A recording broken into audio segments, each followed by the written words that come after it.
Con el permiso de la presidencia, a continuación daré lectura al resolutivo acordado con los partidos políticos que contienen las propuestas de los senadores Omar Fayad Meneses, Fidel de Médicis Hidalgo y Francisco Domínguez Servién, manifestando de antemano mi conformidad con la modificación a mi punto de acuerdo. Primero, el Senado de la República exhorta a la Comisión Federal de Electricidad, previo análisis de cada caso, a renegociar los términos del convenio para señalar nuevos plazos que sean accesibles y operables en la aplicación del cobro de los adeudos, sin que se interrumpa el suministro de energía eléctrica en los pozos pecuarios, agrícolas y para abrevadero. De igual forma, se solicita también que se desistan de las denuncias que se han interpuesto ante diversas autoridades en contra de los productores agrícolas. Segundo, el Senado de la República exhorta a la Secretaría de Hacienda y Crédito Público, a la Secretaría de Energía y a la Comisión Federal de Electricidad y a la SAGARPA para que en el ámbito de sus competencias revisen las tarifas eléctricas aplicadas en el país, solicitando la reclasificación de las mismas. Tercero, el Senado de la República solicita instalar una mesa de trabajo con los senadores y las dependencias señaladas en el punto anterior para el análisis caso por caso. Muchas gracias por su atención. Es cuanto, señor presidente. Gracias, senadora. Consulte de la Secretaría de la Asamblea en votación económica si se admite a discusión. Consulto a la Asamblea en votación económica si se admite a discusión la propuesta presentada. Quienes estén porque se apruebe, favor de levantar la mano. Quienes están porque se rechace, favor de levantar la mano. Sí se admite a discusión, señor presidente.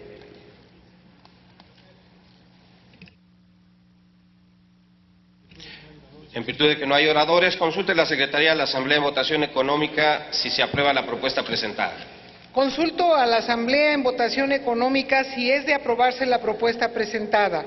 Quienes estén porque se acepte, favor de levantar la mano. Quienes estén porque no se acepte, favor de levantar la mano. Aprobado el punto de acuerdo. Sí se aprueba, señor presidente. Aprobado el punto de acuerdo, comuníquese. Tiene ahora el uso de la tribuna el senador Raúl Morón Orozco, del Grupo Parlamentario del Partido de la Revolución Democrática, para presentar punto de acuerdo que exhorta al titular del Ejecutivo Federal a instrumentar las medidas presupuestarias, fiscales y financieras necesarias para que la Federación subrogue la deuda pública financiera y no financiera de los estados y municipios registrada al año 2012. Tiene el uso de la tribuna hasta por 5 minutos. Con su permiso, compañero presidente. La creciente, compañeros senadores, compañeras senadoras, la creciente deuda pública que actualmente enfrentan los estados y municipios en todo el país, que consecuentemente inhibe el desarrollo económico y social de las distintas regiones, con diversas repercusiones en todas las actividades de la vida pública, privada y comunitaria, es sin duda producto de una inequitativa distribución de la riqueza nacional, de un modelo de coordinación fiscal centralizado que no responde a los propósitos de un federalismo más auténtico y equilibrado entre los distintos órdenes de gobierno, de criterios de asignación presupuestal de carácter político y no social, de la ineficiencia e incapacidad de los responsables del ejercicio y optimización del gasto público, del aumento sustancial en el endeudamiento de largo plazo para mantener o incrementar los niveles de inversión pública y de las presiones de liquidez a consecuencia de los presupuestos deficitarios, originados sobre todo a partir de los acuerdos de descentralización en materia educativa y de salud, pero también indudablemente del dispendio, opacidad y corrupción, malos manejos de los recursos por parte de algunos servidores públicos.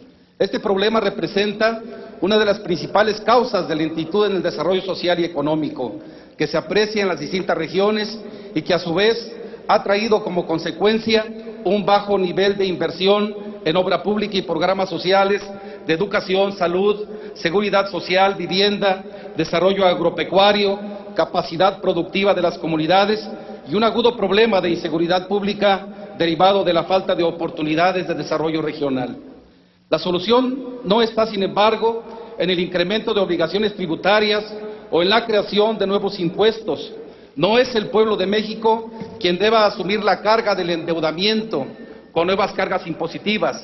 Debe ser, en todo caso, el beneficiario de una política federalista corresponsable y más equitativa por parte de la Federación, que lo obligue a subrogar las obligaciones financieras contraídas por los estados y municipios que hoy merman de forma progresiva su capacidad financiera. Compañeras y compañeros senadores, abordo esta tribuna parlamentaria para proponer que desde el Senado de la República y de la mano con el Gobierno federal iniciemos el rescate de nuestros estados y municipios, rescatar a los mexicanos de esta pesada carga que es la deuda pública. Representa rescatar al futuro hipotecado e incierto que le estamos heredando a nuestros hijos. Un rescate que dé respiro a la vida institucional de nuestro país, generando condiciones de alivio para que las autoridades estatales y municipales hagan frente a sus obligaciones constitucionales bajo un marco de equidad y corresponsabilidad federalista que devuelva vigencia al desarrollo social y promueva el saneamiento financiero desde esas instancias gubernamentales tan cercanas a la ciudadanía. Propongo que con este rescate financiero imparcial y genuino dejemos atrás prácticas tan negativas como el uso discrecional de los apoyos y distribución de los recursos federales, que sea el sincero interés de aliviar las finanzas públicas y no el cálculo político lo que oriente el propósito de este rescate, con criterios de equidad para lograr condiciones de desarrollo, lo mismo en Guerrero que en Guanajuato, lo mismo en Michoacán que en el Estado de México, a todos los estados y municipios por igual, sin distingos partidistas ni preferencias de otra índole. Que no quepa duda, propongo rescatar al pueblo de México, no darle impunidad a quienes han malversado el dinero de los mexicanos, ni tampoco para reparar sus abusos y debilidades. Para ellos, exijo desde aquí el castigo que les toca conforme a nuestras leyes. Quienes se aprovechan del cargo para enriquecerse deben enfrentar el juicio público y el peso de la justicia. Recordemos que en 1990 y 98 el gobierno federal rescató a través del FOAPROA y PAP a instituciones bancarias, y en 1997 con el rescate carretero rescató 23 de las 52 carreteras concesionadas a empresas constructoras privadas. Como en estos casos, es necesario que conjuntemos esfuerzos para que ante la dificultad financiera por la que actualmente atraviesan las entidades federativas y los municipios, se establezca un nuevo fondo de protección, rescate y saneamiento a la deuda pública constituido con recursos federales. Por ello, y sabedor de que el Senado es corresponsable en el diseño, construcción de una política económica con sentido social y humanista, siempre en beneficio de los mexicanos, planteo a ustedes la aprobación de la presente proposición de punto de acuerdo. Primero, se exhorta al titular del Ejecutivo Federal para que instruya al secretario de Hacienda y Crédito Público a que con cargo al presupuesto de egresos de la Federación se subrogue la deuda pública financiera y no financiera registrada hasta la fecha por los estados y municipios de la República Mexicana, con la finalidad de proceder en lo inmediato a su protección, rescate y saneamiento financiero. Segundo, se exhorta al secretario de Hacienda y Crédito Público para que conjuntamente con las entidades federativas y municipios, en el marco de respeto a su autonomía constitucional, se busquen nuevos mecanismos y alternativas financieras que sustituyan de forma progresiva en el corto y mediano plazo la contratación de deuda con la banca comercial y de desarrollo por esquemas de bursatilización que permitan a las entidades federativas y municipios mayor emisión de certificados de deuda bajo condiciones financieras menos onerosas. Tercero, se exhorta a los titulares de la Auditoría Superior de la Federación, de las Auditorías Superiores de los Estados y de las Procuradurías de Justicia para que se realicen las investigaciones administrativas y penales correspondientes y en su caso se enfinquen las responsabilidades que deriven a quienes resulten responsables por el mal manejo de recursos públicos que han contribuido a generar e incrementar el monto del endeudamiento público en los estados y municipios. Por su atención, muchas gracias. Gracias, senador Morón. Túrnese a la Comisión de Hacienda y Crédito Público. Perdón. Senadora Iris. Sí, ya.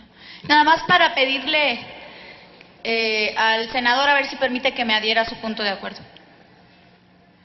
Senador, lo ha aceptado. Se toma nota. Gracias. Gracias.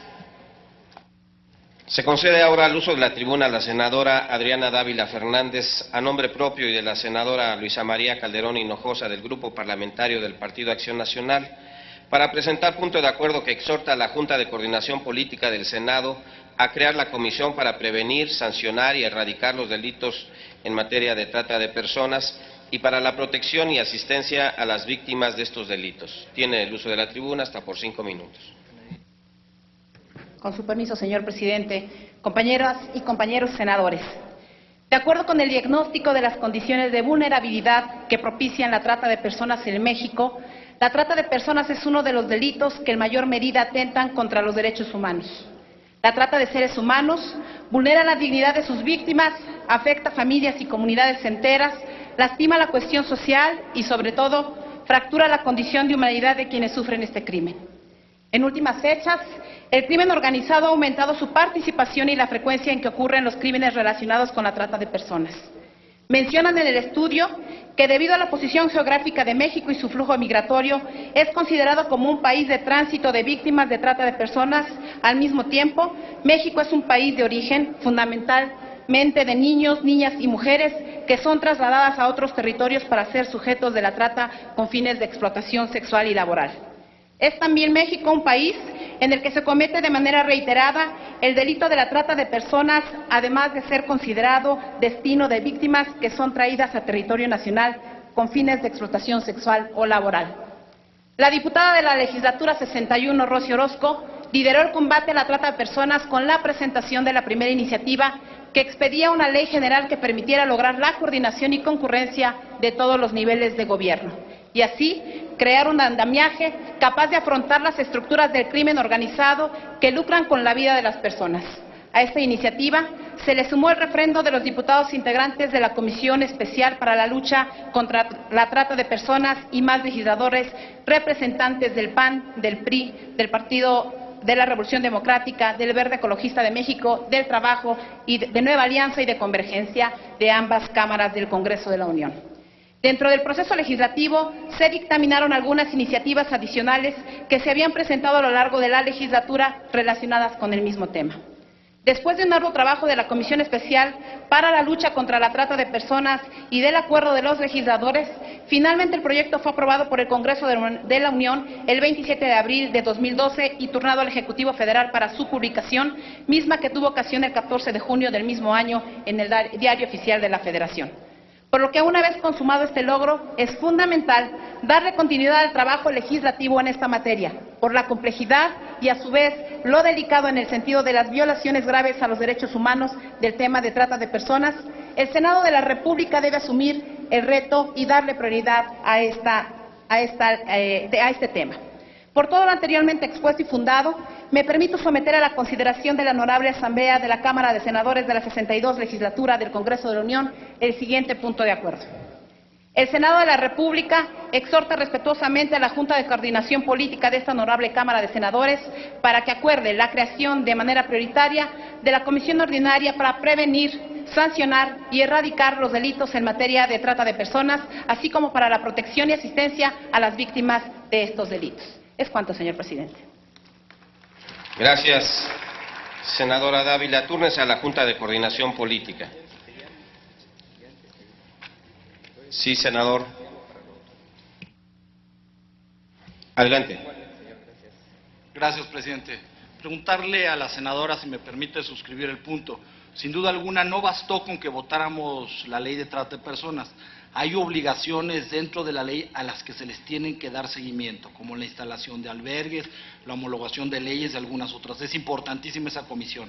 Si me permite sumarme a su exhorto, se lo agradeceré mucho. Es cuanto, señor presidente. Acepta la senadora, por supuesto. Sí, Senadora Bárbara. Se toma nota de su adhesión.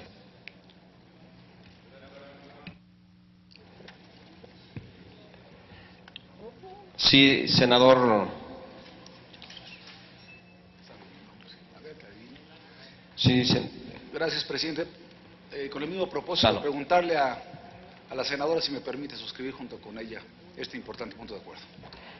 Bien, veo que hay diversas manos levantadas, supongo que es el mismo objetivo. Tome nota la Secretaría de quienes han manifestado adherirse a este punto de acuerdo. Túrnese a la Junta de Coordinación Política. Se concede el uso de la tribuna al senador Sofío Ramírez Hernández a nombre propio y de los senadores Armando Ríos Peter y René Juárez Cisneros para presentar punto de acuerdo que solicita a la Cámara de Diputados dictamine y someta a votación a la brevedad la minuta enviada por el Senado que contiene proyecto de decreto por el que se declara al año 2013 como año del bicentenario del Congreso de Anáhuac y la proclamación de los sentimientos de la nación. Muchas gracias, señor presidente, integrantes de la mesa directiva. A nombre de mis compañeros René Juárez Cisneros, Armando Ríos Peter, guerrerenses de corazón, venimos a presentar ante ustedes una propuesta con punto de acuerdo referente a lo que será dentro de un año el bicentenario del primer Congreso de Anáhuac. Fue allá en 1813 cuando José María Morelos y Pavón, dándole seguimiento a esa lucha de independencia de Miguel Hidalgo y Costilla y muchos insurgentes, el 8 de mayo, el 18 de mayo, desde Acapulco, convoca a un gran encuentro de los insurgentes en la ciudad de Chilpancingo. Fue el 8 de mayo cuando se concentran en el pueblo de Chilpancingo, que José María Morelos y Pavón lo eleva a rango de ciudad. Y es precisamente el 13 de septiembre, en la iglesia de Santa María de la Asunción, donde se concentran los representantes de las diferentes provincias para instalar el primer Congreso de Anáhuac. Allí estuvieron los primeros legisladores: Ignacio López Rayón, de la provincia de Nueva Galicia; José Sixto Verduzco, de Michoacán; José María Lisiaga, de Guanajuato; Andrés Quintana Roo, de Puebla; Carlos María Bustamante, de México; José María de Cos, Zacatecas; Cornelio Ortiz Zárate, de Tlaxcala; José María Murguía, de Oaxaca; José Manuel de Herrera, de Tecpan, hoy Estado de Guerrero. Fue allá en Chilpancingo, compañeros senadores, fue ahí en Chilpancingo donde durante la instalación el general José María Morelos y Pavón señaló: estamos metidos en la lucha más terrible que ha visto las edades de este continente. Pende de nuestro valor y de la sabiduría la suerte de millones de americanos comprometidos en nuestra honradez y valentía. Primer Congreso de Anáhuac, donde se dan a conocer los sentimientos de la nación, donde se refleja los ideales de la independencia total de México. Es por eso, amigos, amigas, compañeras, compañeros senadores, que hoy, a casi 200 años de celebrar el bicentenario del primer Congreso de Anáhuac, venimos con mis compañeros guerrerenses, senadores René Juárez Cisneros y Armando Ríos Peter, a proponer un punto de acuerdo. Primero, que el 2013 se declare año del primer Congreso de Anáhuac y proclamación de los sentimientos de la nación. Que se pueda crear una comisión especial para que organice estos 200 años de los sentimientos de la nación y al mismo tiempo se pueda crear, instituir una moneda conmemorativa a dicho evento. Quiero compartirles, amigos y amigas, que el pasado 13 de septiembre el Congreso del Gobierno del Estado, el Congreso del Estado de Guerrero, entregó la presea Sentimiento de la Nación al ingeniero Cuauhtémoc Cárdenas Solórzano en reconocimiento a su lucha y a su aportación que ha dado a este país. Lo dijo y está registrado en los Sentimientos de la Nación, que la América es libre e independiente de España y de toda nación, que como la buena ley es superior a todo hombre, las que declare nuestro Congreso deben de ser tales que obliguen a la constancia y patriotismo. Solo distinguirán a un americano del otro el vicio y la virtud, quedando todos iguales, aboliendo la esclavitud, entre otros temas. Son 200 años, y que en el estado de Guerrero, Oaxaca, Chiapas, cinturón de pobreza de este país, seguimos en la marginación, en la pobreza.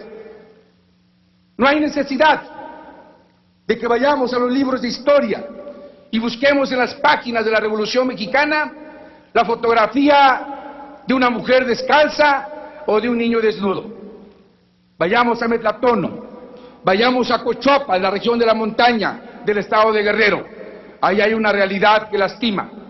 Por eso, amigos y amigas, los convocamos a que retomemos el espíritu libertario del primer Congreso de Anáhuac y que hagamos realidad esa renovación de la esperanza de miles de mexicanos, 52 millones de mexicanos en pobreza extrema. Al igual que muchos guerrerenses, soy Señor uno de senador, los informo hijos, que su tiempo soy se ha uno de los terminado. hijos de esas tierras libertarias guerreras del sur.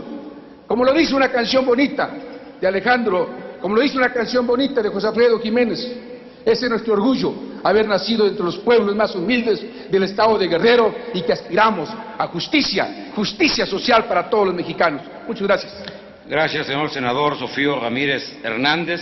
Túrnese a la Cámara de Diputados del Congreso de la Unión. Enseguida se le concede el uso de la palabra al senador David Monreal Ávila, del Grupo Parlamentario del Partido del Trabajo, para presentar punto de acuerdo que exhorta al Ejecutivo Federal a firmar y ratificar cuanto antes el protocolo facultativo del Pacto Internacional de Derechos Económicos, Sociales y Culturales. En el uso de la palabra. Venia, señor presidente. La mayoría de los ciudadanos difundimos los derechos humanos, pero pocos somos los que realmente los defendemos. Para muestra, tenemos que en el presente año se han interpuesto ante la Comisión Nacional de Derechos Humanos 1.164 quejas en contra de elementos de la Secretaría de Defensa Nacional y Marina por presuntas violaciones a las garantías individuales. Otra institución pública que no se salva de quejas ante la Comisión Nacional de Derechos Humanos es el Instituto Mexicano del Seguro Social.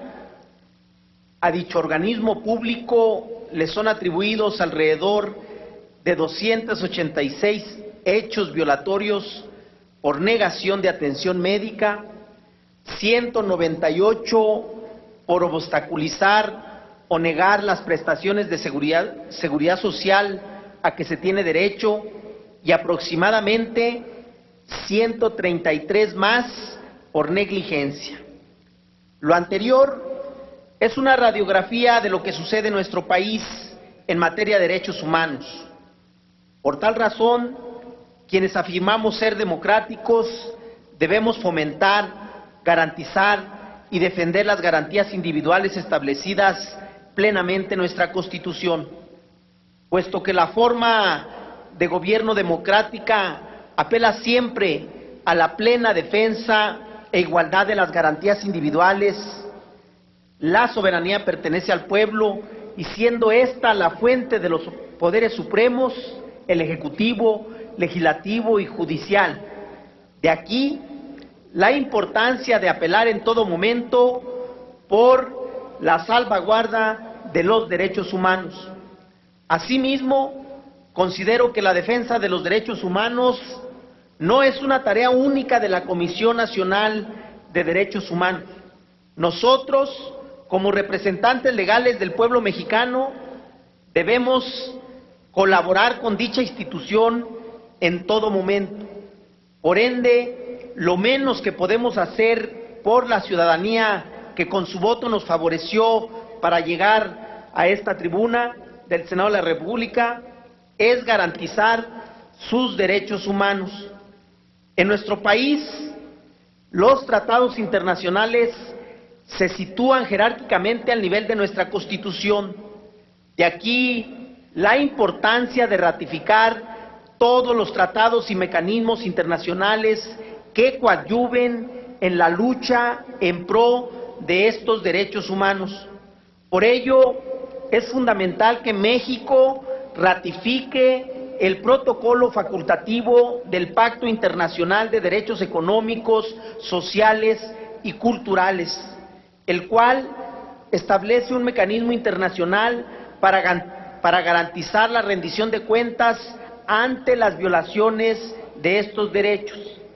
Es importante mencionar que en los derechos económicos, sociales y culturales se ubican dentro de los derechos considerados de segunda generación de la clasificación progresiva de los derechos humanos. Estas garantías individuales son prerrogativas que poseen las personas por el simple hecho de haber nacido dentro de un Estado. En la clasificación de los derechos económicos se encuentra el derecho a la propiedad, garantizado en el artículo 27 constitucional. Por su parte, dentro de la clasificación de los derechos sociales se encuentra el derecho a la educación, a la alimentación, a la salud, a la vivienda y al trabajo, resguardados en sus artículos 3, 4 y 123 de nuestra Carta Magna. Por su parte, los derechos culturales son protegidos en el 11º párrafo del artículo 4 de nuestra máxima norma jurídica. Un medio por el que podemos defender los derechos humanos de segunda generación desde esta soberanía es exhortando al Ejecutivo Federal para que a través de la Secretaría de Relaciones Exteriores ratifique el protocolo facultativo del Pacto Internacional de Derechos Económicos, Sociales y Culturales. Es importante mencionar que dicho pacto fue aprobado el 10 de diciembre de 2008 por la Oficina del Alto Comisionado de las Naciones Unidas para los Derechos Humanos y abierto a votación el 24 de septiembre del 2009. Es inconcebible que a casi 4 años de su aprobación por la Organización de Naciones Unidas, México aún no lo haya firmado ni ratificado. Por eso someto a consideración el punto de acuerdo único. Se exhorta respetuosamente al Ejecutivo Federal para que a través de la Secretaría de Relaciones Exteriores se firme y ratifique cuanto antes el protocolo facultativo del Pacto Internacional de Derechos Económicos, Sociales y Culturales, ya que con su ratificación se reiterará el compromiso de la política exterior mexicana con la protección y defensa de los derechos humanos y el combate a la pobreza. Solicito que quede en el diario de los debates. Con gusto, señor senador David Monreal Ávila. Túrnese en su oportunidad a la Comisión de Relaciones Exteriores. Se le concede ahora el uso de la palabra al senador Jesús Casillas Romero, del Grupo Parlamentario del Partido Revolucionario Institucional, para presentar punto de acuerdo que solicita a la Junta de Coordinación Política la creación de la Comisión Ordinaria de Desarrollo Metropolitano.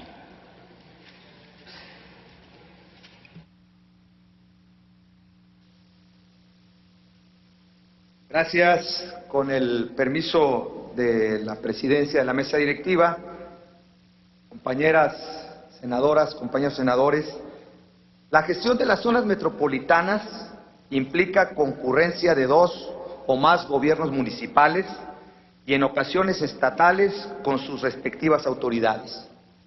Sin embargo, la falta de acuerdos, las diferencias en la normatividad urbana, las disposiciones administrativas contrapuestas y la ausencia de mecanismos eficaces de coordinación intersectorial e intergubernamental representan serios obstáculos para el adecuado funcionamiento y desarrollo de las metrópolis, particularmente en lo que se refiere a la planeación y a la regulación de su crecimiento físico, la provisión de servicios públicos y el cuidado de su entorno ambiental.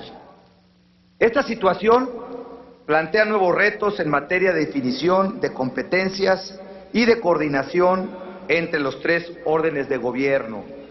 El tema no es menor y requiere de la atención de este Senado de la República. Las áreas o zonas metropolitanas en nuestro país han sido tradicionalmente consideradas como un grupo de municipios que interactúan entre sí, usualmente alrededor de una ciudad principal.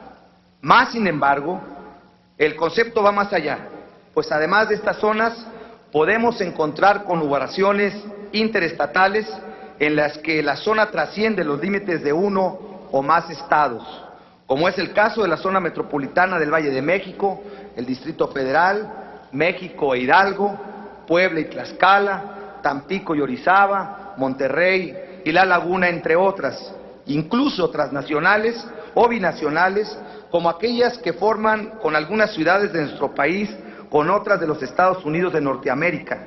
Ejemplo de estas, Tijuana y San Diego, Ciudad Juárez y El Paso, y Nuevo Laredo y Laredo. En la República Mexicana existen cuando menos así reconocidas 56 zonas metropolitanas, en cuya aglutinación poblacional habitan poco más de la mitad de los mexicanos en el territorio nacional, conforme al último censo, aproximadamente 50 millones de personas. Es por ello que resulta indispensable que los gobiernos con injerencia en una zona metropolitana, sin perder su autonomía, mantengan directrices similares en cuanto al crecimiento, infraestructura y equipamiento urbano, desarrollo económico y otros aspectos primordiales para impulsar el progreso. Luego, como ya se dijo, ante las premisas consistentes en la existencia de zonas metropolitanas transnacionales y que la Cámara de Senadores corresponde la revisión de la política exterior, cabe concluir válidamente la mayor relevancia y necesidad de que esta honorable Cámara de Senadores cuente con una Comisión Ordinaria de Desarrollo Metropolitano, para mayor abundamiento en el ámbito legislativo de la necesidad de contar con una comisión como lo es la Ordinaria de Desarrollo Metropolitano. Es de mencionar el auge e impulso legislativo que se ha venido dando sobre la materia, en la que, por ejemplo, el 11 de marzo de 2010, la Cámara de Senadores aprobó un punto de acuerdo por el cual se convocó a ambas cámaras de la pasada legislatura a instalar una mesa interparlamentaria de análisis normativo del desarrollo metropolitano, con la participación de legisladores federales, locales, opiniones de expertos y actores sociales relevantes, con la finalidad de cristalizar una ley de desarrollo metropolitano cuyos trabajos requieren continuidad por parte de esta legislatura. Asimismo, en el ámbito local, varios estados se han dado la tarea de diseñar normas que, respetando la autonomía de los órdenes de gobierno, sí generen instrumentos de coordinación y asociación que posibilite la implementación de nuevas estructuras institucionales para la planeación, administración, participación, información y dotación de servicios en las metrópolis, como las comisiones, los institutos, los fondos metropolitanos, los observatorios, corporaciones de desarrollo económico, empresas mixtas, fideicomisos para desarrollos urbanos integrales y sustentables, etcétera, a través de normas jurídicas innovadoras y modernas que ayuden a la mejora de la calidad de vida de las metrópolis, reforzando principalmente la autoridad de sus gobiernos municipales. En ese tenor, el propósito de la presente proposición es la de solicitar a la Junta de Coordinación Política para que en uso de sus facultades proponga a consideración de este Pleno la creación de la Comisión Ordinaria de Desarrollo Metropolitano, con facultades de análisis y dictamen de las iniciativas de ley o decreto y de las proposiciones que le sean turnadas, así como los asuntos del ramo o área de su competencia. Esperando la comprensión de mis compañeros y sobre todo de la Junta de Coordinación Política, darle trámite a este tema que sin duda es relevante en atención de lo que representa y de quienes representamos en este Senado de la República. Es cuanto, senador presidente. Gracias, señor senador Jesús Casillas Romero. Túrnese a la Junta de Coordinación Política. Enseguida se le concede el uso de la palabra a la senadora Luisa María Calderón Hinojosa, del Grupo Parlamentario del Partido Acción Nacional, para presentar punto de acuerdo que exhorta al gobernador de Michoacán a informar sobre la situación de las finanzas estatales y la sostenibilidad de la deuda pública. En el uso de la palabra.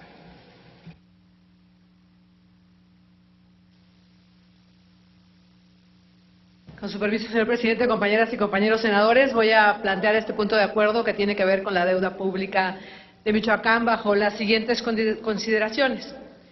Es innegable que durante los últimos 12 años el gobierno federal mexicano ha promovido importantes cambios legales e institucionales en favor de la transparencia y rendición de cuentas. En este sentido, se promovieron diversas reformas a la Constitución y se expidieron nuevos ordenamientos como la Ley Federal de Presupuesto y Responsabilidad Hacendaria, la Ley General de Contabilidad Gubernamental y la Ley de Fiscalización y Rendición de Cuentas de la Federación, además de la creación del IFAE. Sin embargo, también es cierto que estos avances se han concentrado primordialmente en el orden federal, sin que se hayan logrado replicar satisfactoriamente en las entidades federativas y en los municipios. En términos generales, la situación en las entidades federativas y municipios es de una marcada opacidad, por lo que los ciudadanos y las autoridades fiscalizadoras desconocen el destino de los recursos públicos, ya sea que estos fueron obtenidos mediante participaciones federales, recaudación propia o endeudamiento. En particular, que los gobernantes locales no estén obligados a reportar cómo gastan ha propiciado ineficiencia y dispendio como el resultante incremento irresponsable de gasto público, lo que a su vez ha llevado a varias autoridades a contratar mayores montos de deuda y a exceder la capacidad de pago de sus haciendas públicas. Así, de diciembre de 2008 a junio de 2012, el saldo de la deuda pública de largo plazo de las entidades federativas y municipios se incrementó en 99%, al pasar de 203.070 millones de pesos a 404.409 millones de pesos. Si se considera como porcentaje de las participaciones, el saldo de la deuda se incrementó en 50% en diciembre de 2008 a 80% en junio de 2012. A la fecha, el endeudamiento como porcentaje del PIB del país asciende a 2.7%. Ante esta situación es necesario hacer dos precisiones. En primer lugar, gracias al manejo macroeconómico prudente y responsable del actual gobierno federal, el crecimiento de la deuda subnacional no representa un riesgo sistémico para la economía mexicana. De esta manera, estamos ante un problema de efectos locales y de transparencia y rendición de cuentas. En segundo lugar, hablar de valores agregados y promedios esconde un poco el hecho de que no es la misma situación en todas las entidades federativas. Mientras en algunos estados hay indicio de disciplina en las finanzas públicas, en otros la situación es sumamente preocupante. Estados como Chihuahua, Coahuila, Michoacán y Nuevo León representan casos especialmente graves, pues se han incrementado sustancialmente los pasivos de corto y largo plazo en los últimos años mediante la contratación de deuda pública para financiar gasto corriente. Por ejemplo, a junio de 2012, Michoacán tiene un endeudamiento fiscal de 16.472 millones de pesos que corresponden a deuda financiera y equivalen a 103.8% de sus participaciones. Si tomamos en cuenta todos los pasivos de corto plazo, acreedores diversos, el monto de la deuda se multiplica, hasta se triplica, me parece. Más allá de lo preocupante del incremento en la deuda de Michoacán es la opacidad e irregular forma como se gestionó, al menos en la pasada administración estatal, que se ha ido revelando en fechas recientes gracias a investigación realizada por el Congreso del Estado de Michoacán. Como parte de la investigación referida, la Secretaría de Finanzas y Administración del Gobierno Estatal hizo solicitudes a los bancos acreedores para que confirmaran el saldo de los pasivos financieros de la entidad al 31 de marzo de 2012. Entre las irregularidades más importantes que se han podido descubrir es que algunos de los pasivos confirmados por los acreedores no fueron clasificados o registrados de acuerdo a lo establecido en la Ley General de Contabilidad Gubernamental vigente, lo que podría derivar en responsabilidades legales. A continuación se deslindan algunos hallazgos. Pasivos con el sistema financiero. Se encontró que un crédito contratado en enero de 2012 fue registrado indebidamente en la cuenta pública 2011. Se encontró que créditos contratados con dos entidades financieras están amortizando a plazos muy cortos y a tasas muy altas, por lo que su servicio de deuda es muy elevado y genera presiones sobre las finanzas públicas estatales. Pasivos con terceros institucionales. Con la Administración Pública Federal se encontró un adeudo con el sistema de administración tributaria de 1.763 millones de pesos, superior al que se tenía registrado previamente en la contabilidad.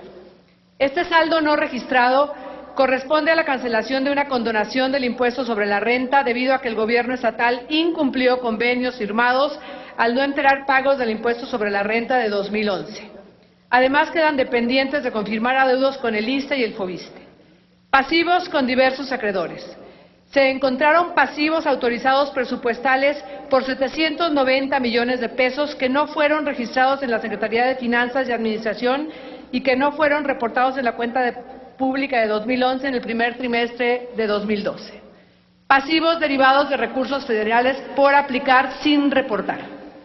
3.713 millones de pesos de recursos de programas federales cuyo saldo no ejercido no se encuentra en las cuentas bancarias correspondientes. 464 millones de pesos de adeudos correspondientes a recursos estatales que debieron transferirse a la Secretaría de Salud como contrapartida de aportaciones federales. 1.027 millones de pesos de recursos del Fondo de Aportaciones para la Educación Básica correspondientes al ejercicio anterior que no fueron aplicados conforme a reglas de operación. En total se incorporaron hasta ahora 5.204 millones de pesos al monto de pasivos de programas federales por aplicar. Esta y muchas otras preguntas, deudas y temas de la opacidad de la administración del gobierno estatal pasado me hacen pedir, presidente, el siguiente punto de acuerdo. Primero, el Senado de la República exhorta al gobernador constitucional del Estado de Michoacán de Ocampo a presentar un estudio sobre el manejo reciente de las finanzas públicas estatales y la sostenibilidad de la deuda pública contratada, así como los efectos de mediano y largo plazo que un excesivo endeudamiento tendría en el bienestar de la población del Estado. Segundo, el Senado de la República exhorta al Congreso del Estado de Michoacán de Ocampo a establecer en forma prioritaria los mecanismos de transparencia y rendición de cuentas necesarios para el control y el manejo de las finanzas públicas estatales. Tercero, el Senado de la República exhorta al Honorable Congreso del Estado de Michoacán de Ocampo a instruir a la Auditoría Superior de Michoacán a realizar una auditoría sobre la situación financiera de la Hacienda Pública Estatal. Cuarto, el Senado de la República exhorta al Honorable Congreso del Estado de Michoacán a emprender las acciones legales pertinentes en los términos de la legislación aplicable en contra de aquellos funcionarios y exfuncionarios públicos locales que a través de sus actos u omisiones causaron un daño patrimonial a la Hacienda Pública Estatal. Suscribe la de la voz. Agradezco, señor presidente. Gracias, señora senadora Luisa María Calderón Hinojosa. Túrnese en su momento a la Comisión de Hacienda y Crédito Público.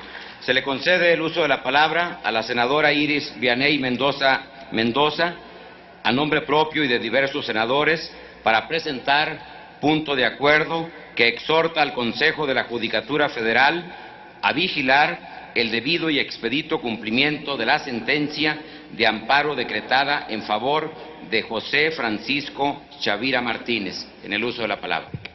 Buenas tardes, gracias, presidente. En representación del Grupo Parlamentario del PRD y del senador David Monreal del Partido del Trabajo, presento el siguiente punto. Antes, informarles brevemente que al término de una rueda de prensa efectuada por aspirantes del Partido de la Revolución Democrática al Senado de la República por el Estado de Tamaulipas, el 5 de enero del 2012, elementos de la Policía Ministerial de aquella entidad detuvieron en forma arbitraria a uno de los precandidatos, José Francisco Chavira Martínez, empresario de reconocida solvencia, fundador de diversas instituciones educativas. José Francisco Chavira Martínez debe reputarse preso de conciencia en el estado de Tamaulipas, sin existir elemento probatorio alguno que acreditara la existencia de los delitos que se le imputan a Chavira. La averiguación previa 159/2008 se mandó al archivo de la respectiva agencia investigadora desde el mismo año del 2008. Sin embargo, ante su registro como precandidato del Partido de la Revolución Democrática y a la posibilidad de que fuera él electo senador de la República por su enorme arraigo social, en forma inmediata y por motivaciones absolutamente políticas, por instrucciones del Ejecutivo del Estado de Tamaulipas, se reactivó en forma inmediata la averiguación previa. Además de que en forma displicente el juez segundo de lo penal del primer distrito judicial en Ciudad Victoria, Tamaulipas, dentro de la causa penal número 216/2011, obsequió la correspondiente orden de aprehensión y posteriormente decretó auto de formal prisión. El mismo propietario del vehículo presuntamente objeto del robo y mismos supuestos testigos de cargo negaron expresamente la participación de Chavira en la comisión de dichos delitos. En esta circunstancia, el auto de formal prisión decretado contra José Francisco Chavira Martínez fue declarado inconstitucional por el juez 11º de distrito del 19º circuito del estado de Tamaulipas. La concesión del amparo debió tener por efecto legal inmediato dictar un auto de libertad por falta de pruebas para procesar y obviamente la excarcelación inmediata del indiciado. No obstante, senadoras, senadores, José Francisco Chavira Martínez permanece preso porque, mostrando una desmedida obstinación a la arbitrariedad, la Procuraduría General de Justicia del Estado de Tamaulipas interpuso recurso de revisión en contra de la sentencia de amparo con el único objeto de mantenerlo recluido. La situación que se agrava en el injustificado que en este momento les relato es motivo de que hoy presentemos el siguiente punto de acuerdo. El hecho de que la infundada detención del precisamente mencionado actor político hace evidente que se trata de un ardid político de la intención del gobierno del estado de Tamaulipas de entrometerse en la vida interna de los partidos políticos e influir en el proceso electoral. Como legisladores no podemos permanecer indiferentes frente al injusto encarcelamiento de un líder político, defensor de causas sociales legítimas, pero que además en un estado con severas complicaciones culturales, donde vemos que efectivamente urge la necesidad de crear instancias educativas que contrarresten la terrible endoculturación y obviamente la narcocultura, se ha dedicado a crear varias instituciones de nivel superior y de nivel medio superior, mismas que hoy prestan servicios a la población de Tamaulipas, en Nuevo Laredo, en Ciudad Victoria, en Reynosa y en Altamira. En vista de los hechos y consideraciones anteriores, someto a consideración de esta soberanía el siguiente punto de acuerdo. Primero, Con estricto respeto al principio de división de poderes, la Cámara de Senadores del Honorable Congreso de la Unión exhorta al Consejo de la Judicatura Federal a que en el ámbito de sus facultades vigile la pronta y expedita resolución del recurso de revisión que se tramita bajo el expediente número 127/2012 del primer Tribunal Colegiado en materia penal y del trabajo del 19º Circuito en el estado de Tamaulipas.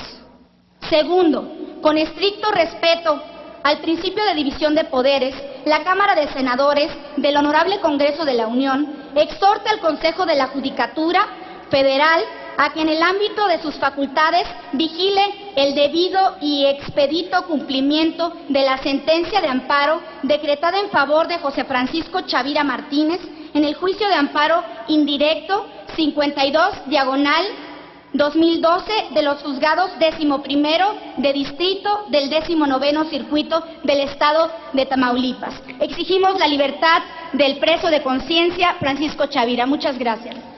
Gracias, senadora Iris Vianey Mendoza Mendoza. Túrnese a la Comisión de Justicia. A continuación, se le concede el uso de la palabra al senador José Ascensión Orihuela Bárcena, del Grupo Parlamentario del Partido Revolucionario Institucional, para presentar punto de acuerdo que solicita la creación de la Comisión Ordinaria de Agroindustria. En el uso de la palabra.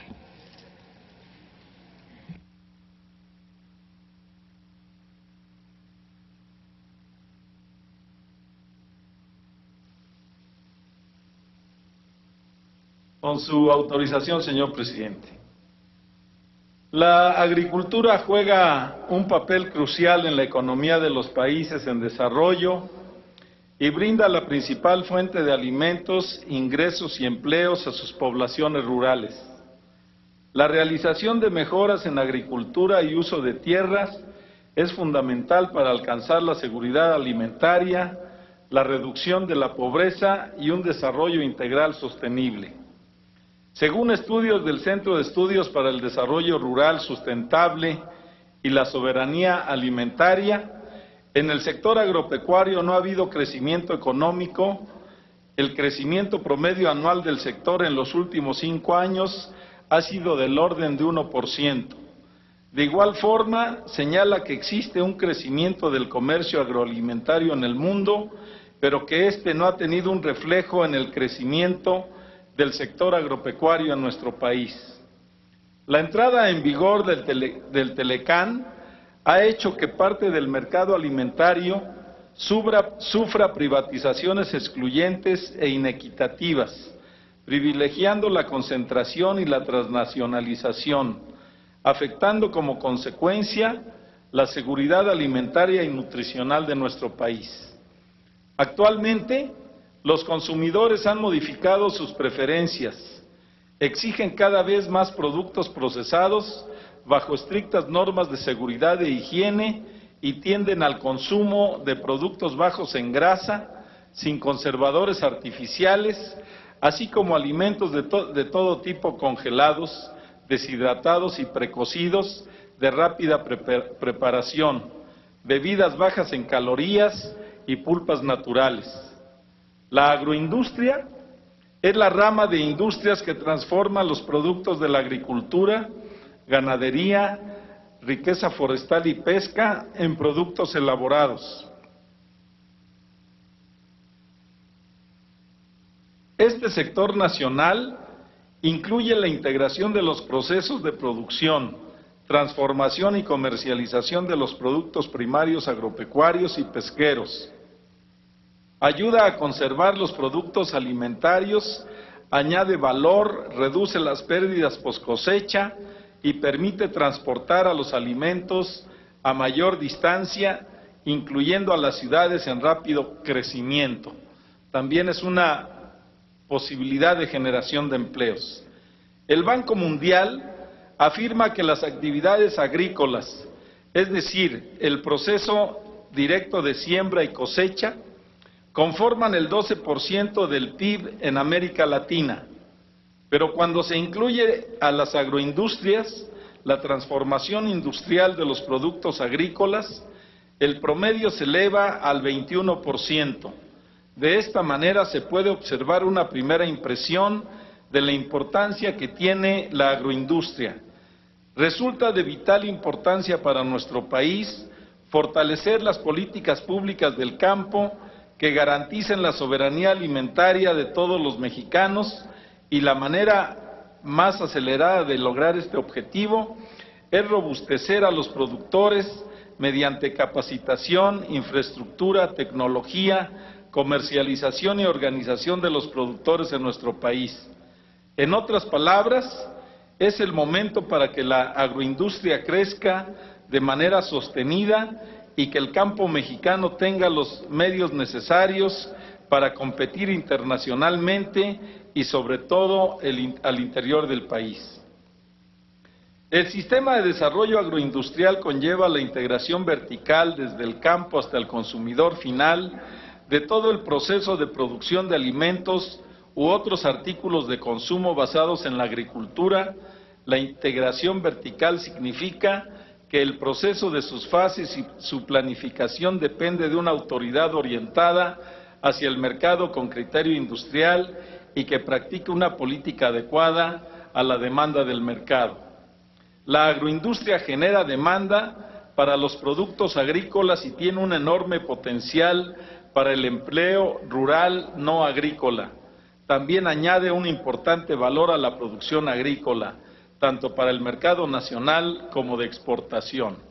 Por eso, compañeros senadores, me permito proponerles un punto de acuerdo único, con fundamento en el artículo 95 de la Ley Orgánica del Congreso General de los Estados Unidos Mexicanos. Se solicita atentamente a los integrantes de la Junta de Coordinación Política crear la Comisión Ordinaria de Agroindustrias en la Cámara de Senadores. Palacio Legislativo, 17 de septiembre. Muchas gracias. Gracias, señor presidente. Gracias, señor senador José Ascensión Orihuela Bárcenas. Señor Román Rosas, ¿para qué asunto? Sí, para preguntarle al senador Orihuela si me permite sumarme a su propuesta de punto de acuerdo. Por supuesto que sí.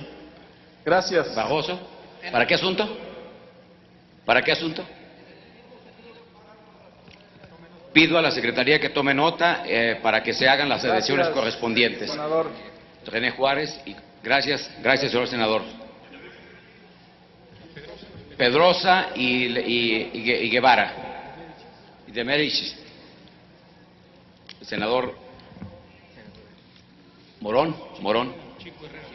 Chico Herrera. Pido a la Secretaría, Adriana, Silvia, pido a la Secretaría que tome nota y que se incorporen todas las adhesiones.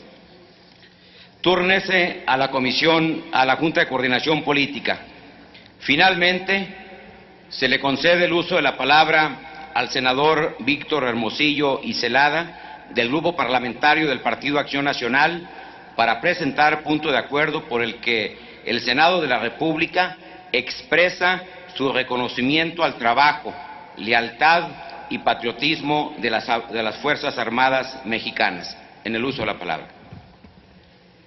Con el permiso de la mesa directiva, estimados senadores y senadoras, trataré de ser breve y claro. Las Fuerzas Armadas Nacionales, integradas por el Ejército Mexicano, la Armada de México y la Fuerza Aérea Mexicana, son instituciones de gran prestigio y aprecio entre el pueblo de México. Son las instituciones mejor evaluadas por la opinión pública, inspiran respeto y generan confianza entre la población. Esto quedó demostrado en el desfile militar del pasado 16 de septiembre, en donde la gente de manera espontánea se volcó en reconocimientos a los militares y marinos en todo el país. En dicho desfile, las Fuerzas Armadas mostraron la cantidad de acciones que hacen en momentos de angustia y necesidad para la población. En terremotos, huracanes, inundaciones y sequías, llevando seguridad, atención médica, alimentación y orden. La lucha contra el narcotráfico y el crimen organizado representa otro importante servicio que prestan las Fuerzas Armadas a favor del pueblo de México. Solamente ellos, con su capacidad, equipo, adiestramiento, disciplina, valor y espíritu de servicio, son capaces de enfrentar con éxito y abatir las bandas de criminales que atentan contra la tranquilidad de las familias mexicanas. El gobierno del presidente Felipe Calderón Hinojosa ha redoblado esfuerzos para garantizar la seguridad nacional por encima de cualquier otro interés, y las Fuerzas Armadas han apoyado responsablemente las políticas gubernamentales en la materia, garantizando la permanencia del Estado mexicano. En esta administración se ha dado un sobresaliente impulso a la modernización y renovación de la infraestructura y el equipamiento militar, como también a los servicios de inteligencia, preparación académica, mejores sueldos y prestaciones y aumento de contingentes. Podemos afirmar que contamos con unas Fuerzas Armadas a la altura de lo que el país necesita y listas a servir en las misiones que el próximo gobierno juzgue necesarias. Por lo anteriormente expuesto, someto a la consideración del Pleno de esta Asamblea el siguiente punto de acuerdo. Es el momento en que el Senado de la República haga un reconocimiento al trabajo, lealtad, patriotismo de las Fuerzas Armadas mexicanas por los servicios realizados a favor de todos los mexicanos en los últimos 6 años. Solicito que este punto de acuerdo sea urgente y de obvia resolución. Muchas gracias por su atención. Gracias, señor senador Víctor Hermosillo. Como ha sido solicitado de urgente resolución y con fundamento en los artículos 109 y 110 del reglamento, pido a la Secretaría consulte a la Asamblea en votación económica si es de considerarse de urgente resolución el punto de acuerdo que ha presentado el señor senador Víctor Hermosillo. Consulto a la Asamblea en votación económica si el anterior asunto se considera de urgente resolución y se pone a discusión de inmediato. Quienes estén por la afirmativa, a favor de levantar la mano. Quienes estén por la negativa, a favor de levantar la mano. Sí se considera de urgente resolución, señor presidente. Gracias. En consecuencia, está a discusión la propuesta. Para hablar sobre este asunto se ha inscrito oportunamente y se le concede el uso de la palabra al señor senador Arturo Zamora Jiménez, del Grupo Parlamentario del Partido Revolucionario Institucional.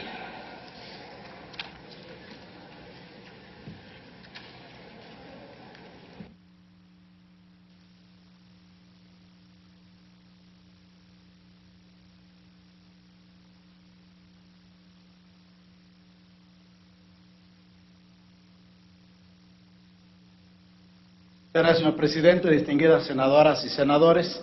El motivo de hacer uso de la palabra en este asunto que nos parece relevante y muy importante, a nombre del Grupo Parlamentario del Partido Revolucionario Institucional, es hacer un reconocimiento al trabajo que se ha venido realizando de manera intensa, sobre todo durante los últimos 6 años por las Fuerzas Armadas en nuestro país.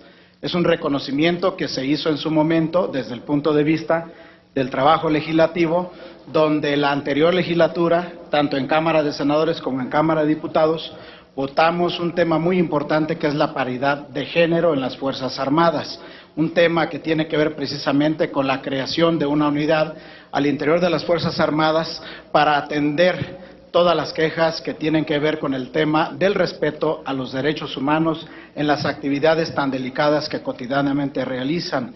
También se realizaron una serie de modificaciones a un conjunto de leyes, Ley Federal de Armas de Fuego y Explosivo, Código de Justicia Militar, y para incluir incluso la figura de traición al ejército durante el desempeño de estas actividades en el combate que ha venido realizando de manera permanente al fenómeno de la violencia que creció en el país, al fenómeno de la delincuencia organizada y también en algunos casos algo muy prioritario que el ejército sigue realizando en el territorio nacional, que es el apoyo muy importante a la población civil en los casos de desastre. Por esa razón estamos de acuerdo con la propuesta que hace el señor senador Víctor Hermosillo, en el sentido de que se haga un reconocimiento que es justo a los miembros de las Fuerzas Armadas de nuestro país, un reconocimiento que también se extiende de manera post-mortem a los familiares, a sus sucesores, a sus descendientes, y establecer que nosotros tenemos claro que en el ámbito de las Fuerzas Armadas han habido avances muy importantes. Creo que una de las instituciones del Estado mexicano que maneja con más claridad, precisión y transparencia los recursos públicos es precisamente las Fuerzas Armadas de nuestro país. Lo hemos visto en días recientes, lo vemos nosotros en el orden que ellos tienen y sobre todo en el resultado que han venido realizando en apoyo precisamente a las distintas entidades federativas, logrando recuperar espacios que se habían perdido para que el Estado tenga la fuerza que debe tener para que impere el orden precisamente. Y en este sentido el reconocimiento va también en función del resultado de casi 50,000 personas que han sido detenidas por el Ejército, por la Fuerza Aérea y por la Marina. El hecho de que se han incautado más de 12 millones de cartuchos, esto nos sorprende, por supuesto, y sabemos que la puerta ha estado muy abierta para este tipo de cuestiones que han sido detonantes para la violencia en nuestro país, y por supuesto ellos han incautado casi 550 aeronaves, 48,000 vehículos terrestres. Es el resultado de las acciones conjuntas que han venido realizando precisamente en el combate al narcotráfico y al crimen organizado.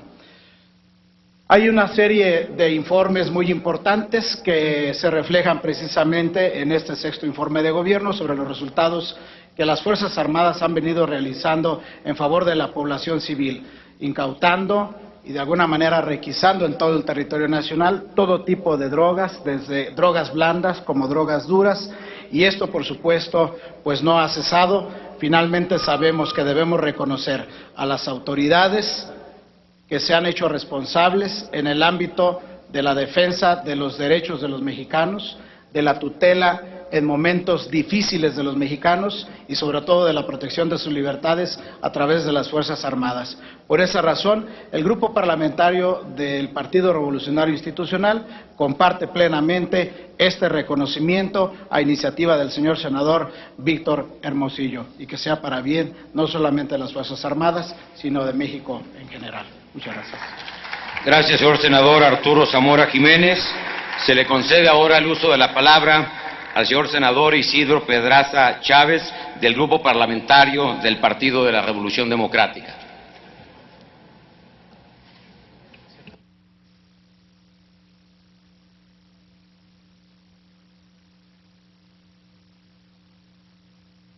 Gracias, presidente. Indudablemente que las Fuerzas Armadas de nuestro país han sido un soporte institucional para defender nuestra soberanía y nuestra grandeza como patria. A lo largo de los años, las Fuerzas Armadas mexicanas han consolidado una arraigada vocación de servicio y fortalecido la confianza que tiene la población con nuestro ejército. Sin embargo, en la historia de nuestro país se consagra la existencia de un ejército con nobles principios que siempre busca respetar la libertad, la autonomía y la justicia social. Las Fuerzas Armadas están conformadas por mexicanos comprometidos con su patria, la disciplina, constancia, lealtad y apego a los valores democráticos. Son elementos que caracterizan la educación militar, que forma elementos capaces de defender a su país frente a cualquier contingencia. De conformidad con la Ley Orgánica de la Armada de México, las Fuerzas Armadas son una institución militar nacional de carácter permanente, cuya misión es emplear el poder naval de la Federación para la defensa exterior y coadyuvar en la seguridad interior del país. Otro rasgo que vemos ahí es la educación militar. Es toda una institución en el país. La calidad de las cátedras y la disciplina la convierte en una destacada opción de los jóvenes mexicanos para forjar su futuro. Destacados egresados de las instituciones educativas militares ejercen con entereza el compromiso de su misión y profesión. Nuestra Constitución establece con claridad las facultades y obligaciones que debe desplegar y desarrollar en defensa de la nación nuestro ejército. Por ello resulta inquietante que en los últimos años se le haya otorgado a las Fuerzas Armadas la responsabilidad de realizar tareas que no le están expresamente conferidas en la Constitución y que se les haya expuesto a situaciones de riesgo que pueden impactar en forma negativa su presencia en el territorio nacional. Uno de los temas a los que los mismos corporaciones militares de nuestro país se han ido acercando es a la formación y capacitación de los integrantes de la milicia mexicana en el respeto, defensa y promoción de los derechos humanos como eje transversal de la actuación que realizan. Sin embargo, sigue siendo una preocupación de organismos nacionales e internacionales, a través de recomendaciones y sentencias, la necesidad de profundizar en los mecanismos de control parlamentario y democrático sobre las Fuerzas Armadas, en el cumplimiento cabal de lo que establece nuestra Constitución y en los tratados internacionales en materia de protección a los derechos humanos, a los que además de generar mecanismos de rendición de cuentas y transparencia como impulso virtuoso a nuestras instituciones armadas, también permitirá su propia protección ante los riesgos que enfrentan. El Grupo Parlamentario del PRD apoya este punto de acuerdo para saludar a las Fuerzas Armadas. También queremos destacar que muchos miembros del Ejército han caído en el ejercicio de sus funciones. Sin embargo, siempre serán recordados por su valentía y compromiso con México. Por ello, el merecido reconocimiento a su labor, de conformidad con lo anteriormente expuesto, mi partido se une y se suma a este reconocimiento al Ejército mexicano. Gracias. Es cuanto, presidente. Gracias, señor senador Isidro Pedraza Chávez. Ahora se le concede el uso de la palabra al senador Pablo Escudero Morales, del Partido Verde Ecologista de México. Desde su escaño, hace uso de la palabra. Sumarnos a este punto de acuerdo. Sin duda, señor presidente, la Sedena es una de las secretarías del gobierno federal que registra menos observaciones por parte de la Auditoría Superior de la Federación.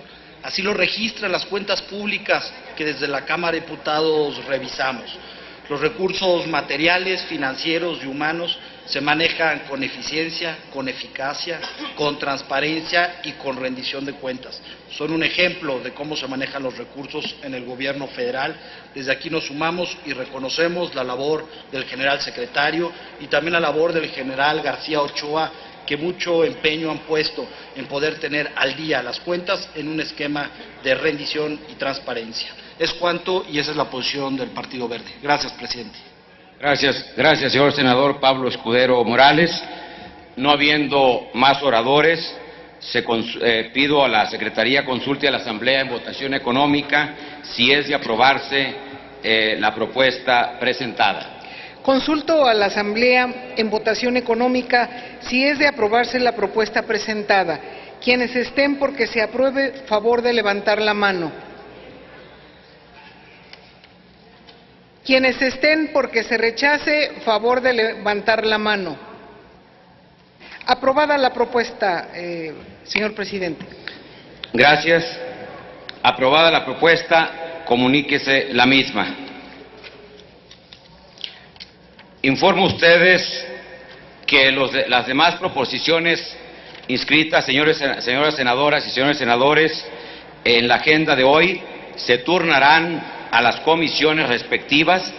Los senadores que deseen mantener inscrita su proposición solo deben hacerlo del conocimiento de la mesa directiva o de la Secretaría parlamentaria. les reitero la información del cambio de ubicación de las reuniones de comparecencias para el análisis del sexto informe de gobierno, el cual se realizará a partir de hoy a las 17 horas en la sala 7 ubicada en la planta baja del hemiciclo.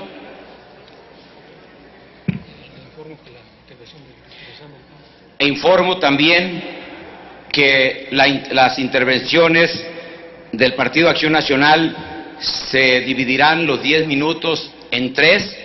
Ese es el acuerdo de los grupos parlamentarios, por lo cual, por el día de hoy, así se acuerda, por lo cual quedan debidamente informados todos los señores y las señoras senadoras. Se cita a la sesión que tendrá lugar el próximo jueves 20 de septiembre a las 11 horas. Se levanta la sesión.